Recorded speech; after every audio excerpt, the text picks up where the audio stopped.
ওটা ভালো করে দেখো। 2610 টাকা ABC এর মধ্যে এমনভাবে ভাগ করা হলো যাতে A এর 0.5 সমান সমান B এর 0.6 সমান সমান C এর 0.75 হয়, তবে C ক টাকা পাবে?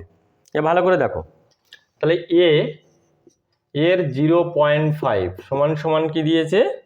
B এর 0.6 সমান সমান দিয়েছে C এর মানে গুণ C এর 0.75 হয়, তাহলে C ক টাকা পাবে? এবার আমরা কি করব, এই পয়েন্ট উঠিয়ে দেব। পয়েন্ট উঠিয়ে দিলে 10, ভালো করেই জানো এক ঘর আছে, দশমিকের পরে এক ঘর, যে কটা ঘর থাকবে সে কটা শূন্য। এখানেও দেখো দশমিকের পরে এক ঘর, তাহলে একের পরে একটা শূন্য। এখানে দশমিকের পরে দু ঘর, তাহলে এখানে একের পরে দুটো শূন্য। ঠিক আছে, এরপর আমরা কাটাকাটি করব, করে উল্টে দেব। 1/2, এটা কাটাকাটি করলে 2 দিয়ে কাটে 3, আর এটা 5, আর এটা 25 দিয়ে কাটে, 3 25 75, 4 25 100। এবার ভালো করে দেখো, আমি বলেছি এই সমান চিহ্ন দেওয়া থাকলে, পরস্পরের মধ্যে সমান থাকলে আমরা অনুপাতে আসার সময় এটাকে উল্টে লিখব। তাহলে A সমান সমান আমরা কি লিখবো? 2/1, অনুপাত চিহ্ন দেবো, তখন আর সমান চিহ্ন দেবো না, তখন এটা উল্টে লিখলে 5/3, এটা হলো B।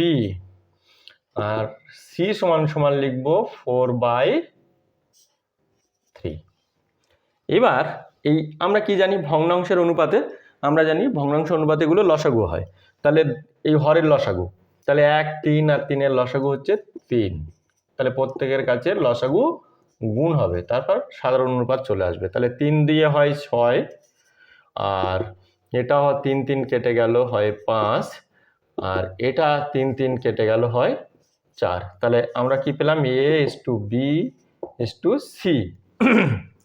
এবার কি বলেছে? C ক টাকা পাবে? এই হচ্ছে C। আমার মোট টাকা কত? মোট টাকাটা এখানে দেওয়াই আছে 2610। দেখবে পরীক্ষায় অনেকবার এসছে অঙ্কটা। 4/6 10 5 15, কারণ এই অনুপাতের যোগফল আমরা জানি হর হয়। তাহলে 5 দিয়ে কাটো, 5 3 5 15, 5 দিয়ে কাটলে 5 5 25, 1 5 দিয়ে 10, 5 দিয়ে 10। এবার কাটে 3 দিয়ে, 3 দিয়ে কে কাটলে 3 1 এ 3 থাকে 2, 3 7 21, 3 4 12। এবার কাটলে হয় কি? 4 4 16 6, হাতে 1 4 17 68, আর 1 69।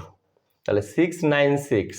দেখো তো আমাদের রাইট অপশন কোনটা? 696 হচ্ছে রাইট অপশন, হলো ডি। তাহলে সি এই 696 টাকা পাবে।